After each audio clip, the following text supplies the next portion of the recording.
नमस्कार मंडळी, श्री स्वामी समर्थ. स्वागत आहे तुमचं माझ्या यूट्यूब चॅनलवरती. आजचा दिवस तुम्हा सर्वांना खूप छान सुखाचा समाधानाचा जाऊ देत हीच मी स्वामींच्या चरणी प्रार्थना करते आणि आजच्या या नवीन व्हिडिओला सुरुवात करते. पण त्या अगोदर तुम्ही माझ्या चॅनलवरती जर नवीन असाल तर चॅनलला पण लगेच सबस्क्राईब करा आणि कमेंटमध्ये श्री स्वामी समर्थ लिहायला अजिबात विसरू. येत्या 19 एप्रिलला म्हणजेच रविवारी अक्षय तृतीया येत आहे आणि हा दिवस आपल्या हिंदू धर्मात अत्यंत पवित्र आणि शुभ मानला जातो, कारण तो वैशाख महिन्याच्या शुक्ल पक्षातील तृतीयेला साजरा केला जातो आणि या दिवशी भगवान विष्णूंचा 6वा अवतार मानले जाणारे भगवान परशुराम यांची जयंतीही साजरी केली जाते. त्यामुळे या दिवसाचं महत्त्व आणखी वाढतं. अक्षय म्हणजे कधीही न संपणारं आणि म्हणून या दिवशी केलेले चांगलं कर्म, दान धर्म आणि पूजा यांचं फळ अक्षय मानलं जातं, म्हणजे ते दीर्घकाळ टिकून राहतं. आणि हा दिवस 3.5 शुभ मुहूर्तांपैकी एक असल्यामुळे या दिवशी कोणतंही शुभ काम सुरू करणं खूपच चांगलं मानलं जातं. जसं की नवीन व्यवसाय सुरू करणं, घर किंवा जमीन खरेदी करणं किंवा इतर कोणतंही मंगल कार्य करणं. या दिवशी आपल्या पितरांचंही विशेष महत्त्व असतं, कारण अशी श्रद्धा आहे की ते आपल्या कुटुंबाकडे येतात आणि म्हणून त्यांची आठवण म्हणून ठेवण्यासाठी त्यांच्यासाठी पूजा, तर्पण किंवा सेवा केल्याने त्यांचा आशीर्वाद आपल्याला मिळतो. तसेच पितृदोष कमी होण्यास मदत होते आणि घरातील अडचणी हळूहळू कमी होऊ लागतात. तसेच या दिवशी भगवान विष्णू आणि माता लक्ष्मी यांची भक्तिभावाने पूजा केल्याने त्यांचा कृपेचा लाभ मिळतो आणि जीवनात स्थैर्य, शांती आणि समृद्धी येण्यासाठी मदत होते. त्यामुळे या दिवशी आपण जितकी चांगली कामं करू शकतो तितकी करण्याचा प्रयत्न करायचा आहे आणि तितक्याच जाणीवपूर्वक वाईट गोष्टींपासून दूर राहावं, कारण या दिवशी केलेल्या चांगल्या किंवा वाईट कृतीचं फळ हे दीर्घकाळ टिकतं असं मानलं जातं. म्हणूनच या दिवशी मनात सकारात्मक विचार ठेवणं, कोणाबद्दलही वाईट न बोलणं आणि शक्य तितकं दान धर्म करणं हे खूप महत्त्वाचं आहे, कारण यामुळे अनेक पटींनी पुण्याची प्राप्ती होते आणि जीवनामध्ये समाधान वाढतं. तर आजच्या या व्हिडिओमध्ये मी तुम्हाला एक सोपा पण प्रभावी असा उपाय सांगणार आहे, जो तुम्ही अक्षय तृतीयेच्या दिवशी करू शकता. आणि त्यासाठी तुम्हाला महागड्या वस्तू घेण्याची गरज नाही. जरी तुम्ही सोनं किंवा चांदी खरेदी केली नाही तरीही चालेल, पण एक साधी गोष्ट श्रद्धेने केल्याने तुम्हाला चांगले परिणाम अनुभवता येऊ शकतात. हा उपाय काय आहे, कोणती वस्तू वापरायची आहे आणि कोणत्या वेळेत हा उपाय करायचा आहे याबद्दलची संपूर्ण माहिती आजच्या व्हिडिओमध्ये मी तुमच्यासोबत शेअर करणार आहे. त्यामुळे व्हिडिओ हा स्किप न करता शेवटपर्यंत नक्की पहा, जेणेकरून तुमच्यापर्यंत योग्य ती माहिती पोहोचेल.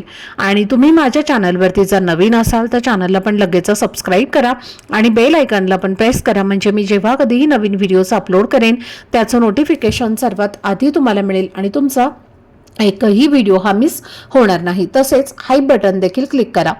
तर आजच्या या व्हिडिओमध्ये तुम्हाला मी जो उपाय सांगणार आहे तो तुम्हाला अक्षय तृतीयेच्या दिवशी म्हणजे रविवारी करायचा आहे.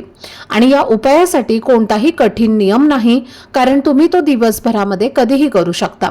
सकाळपासून संध्याकाळपर्यंत जेव्हा वेळ मिळेल तेव्हा शांतपणे आणि श्रद्धेने हा उपाय तुम्हाला करायचा आहे. आणि या उपायामध्ये तुम्हाला फक्त एक साधी वस्तू कुत्र्याला खाऊ घालायची आहे. असं मानलं जातं की अक्षय तृतीयेच्या दिवशी आपले पितर म्हणजेच आपले पूर्वज पृथ्वीवर येतात आणि ते कावळा, कुत्रा किंवा गाय यांच्या रूपाने आपल्या आसपास फिरत असतात. म्हणून या दिवशी या प्राण्यांना अन्न देणं खूप महत्त्वाचं मानलं जातं. आणि जर आपण श्रद्धेने कुत्र्याला अन्न दिलं तर आपल्या घरातील पितृदोष कमी होण्यास मदत होते आणि पूर्वजांचा आशीर्वाद मिळतो.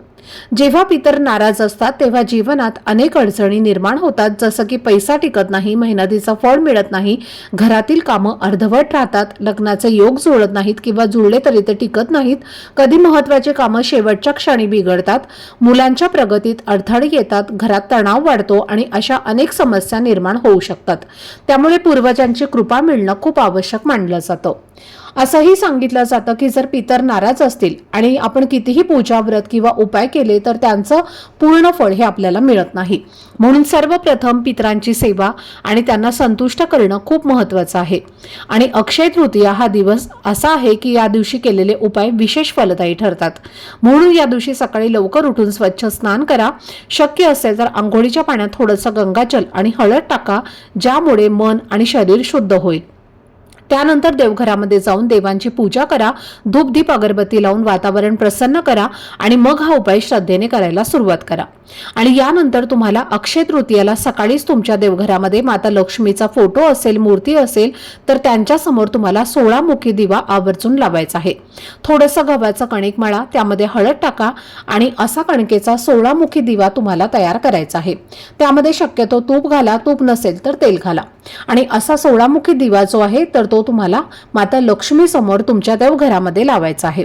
कारण अक्षय तृतीयेला असा दिवा किंवा आपल्या घरामध्ये लक्ष्मी समोर लावल्याने चारही दिशेने आपल्या घरामध्ये धनसंपत्ती ही येत असते।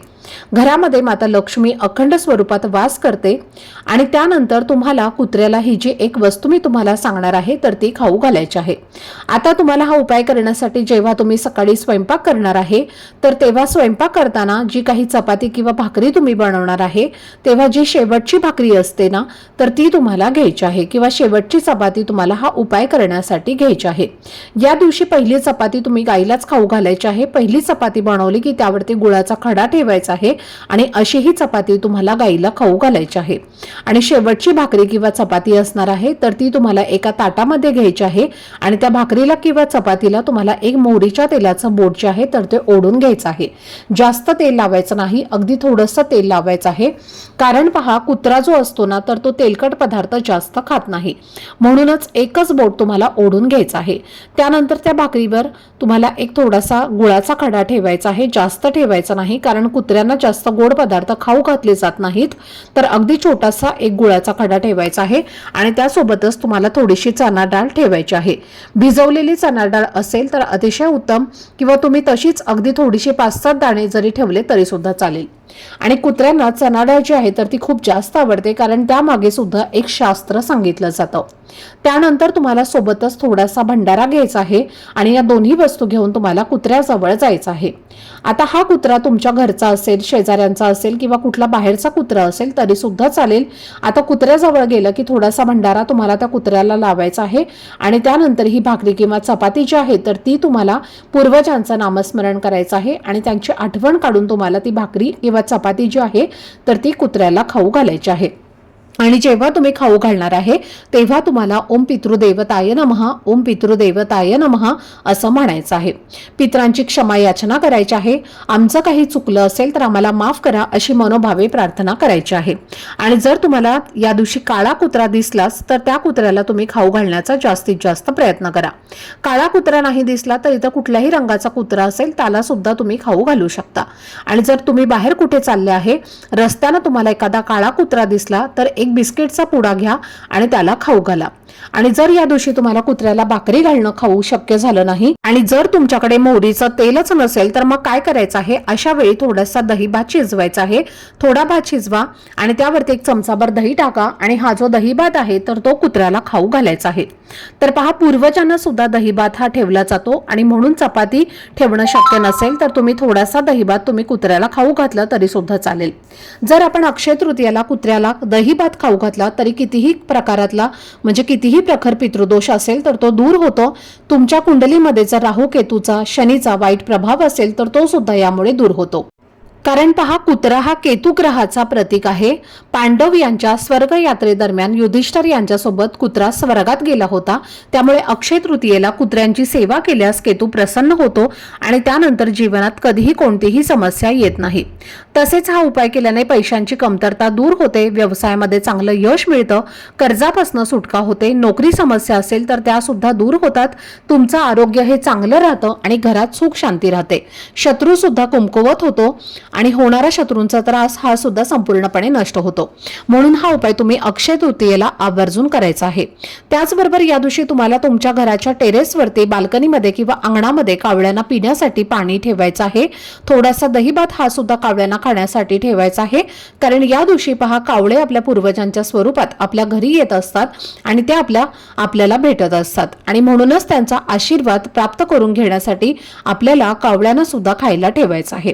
त्याचबरोबर त्याचबरोबर जर तुम्हाला कोणत्याही कामामध्ये यश मिळत नसेल, तुमच्यामध्ये काहीतरी नकारात्मक ऊर्जा आहे किंवा तुम्हाला कोणाची तरी वाईट नजर लागलेली आहे आणि म्हणून तुमची कामं जर बिघडत असतील, तर या दिवशी काय करायचं आहे, थोडासा दहीभात घ्यायचा आहे आणि 7 वेळेला आपल्या डोक्यावरून तुम्हाला फिरवून घ्यायचं आहे.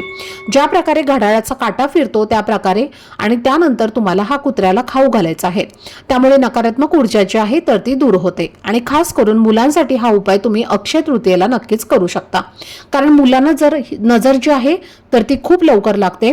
त्याचबरोबर या दिवशी कुत्र्यांना त्रास देणं, कुत्र्यांना दगड फेकून मारणं यासारखं कृत्य जर आपण केलं तर त्याचे वाईट परिणाम आपल्याला वर्षभर भोगावे लागत असतात. वर्षभर आपल्या आयुष्यामध्ये फक्त संकट, अडचणी, अडथळेच येत असतात आणि म्हणून चुकूनही अशी कामं जी आहेत तर ती तुम्ही अजिबात या दिवशी करू नका. नाहीतर त्याचं फळ किंवा पुण्य जे आहे तर ते सुद्धा तुमच्याकडे अक्षय राहील. त्याचबरोबर जेव्हा तुम्ही कुत्र्याला दही भात किंवा चपाती, चणा डाळ, गूळ खाऊ घालणार आहे त्यावेळी पहा, तुम्हाला घरातला जो कर्ता पुरुष आहे तर त्या कर्त्या पुरुषानेच हा उपाय करण्याचा जास्तीत जास्त प्रयत्न करायचा आहे. जर कर्त्या पुरुषाला करणं ते शक्य नसेल तर घरातील इतर कोणताही सदस्य हा उपाय करू शकतो.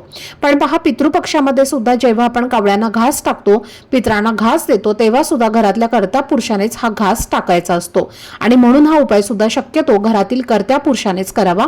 तर ही अत्यंत महत्त्वाची माहिती मला तुमच्यापर्यंत शेअर करायची होती. आजचा हा व्हिडिओ जर तुम्हाला आवडला असेल, माहितीपूर्ण वाटला असेल तर व्हिडिओला लाईक करा. चॅनलवरती नवीन असाल तर चॅनलला सबस्क्राईब करा आणि हा व्हिडिओ आपल्या मित्रपरिवारासोबत जास्तीत जास्त शेअर करा. चला तर मग भेटूया पुढच्या व्हिडिओमध्ये. तोपर्यंत सर्वांना श्री स्वामी समर्थ. धन्यवाद.